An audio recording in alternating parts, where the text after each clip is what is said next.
एक गांव के लड़के के घर की मजबूरी और पैसे की कमी की वजह से वह दूर शहर काम करने के लिए जाता है ताकि वहां से वह कुछ पैसे कमा पाए जिससे उसका और उसके घर वालों का खर्चा पूरा हो जाए। वह लड़का काफी दिनों तक काम की तलाश करता है और आखिरकार उसे काम मिल जाता है। वह लड़का अपना सारा काम पूरी ईमानदारी और मेहनत के साथ पूरे दिन करता है। यह देखकर उसका मालिक खुश हो जाता है। अब 6 महीने तक ऐसे ही चलता है।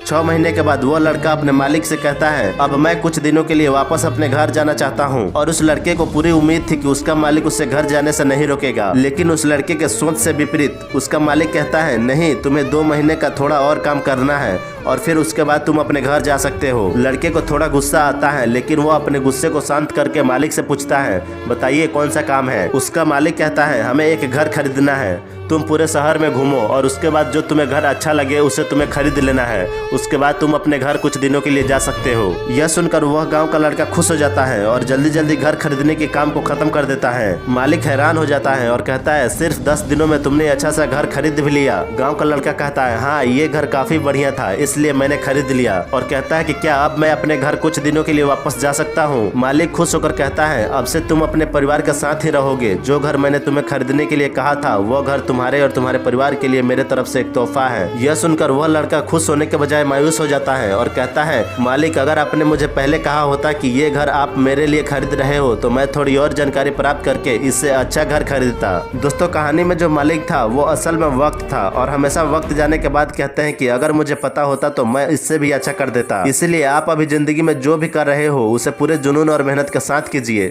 Believe in yourself and anything is possible. All the best.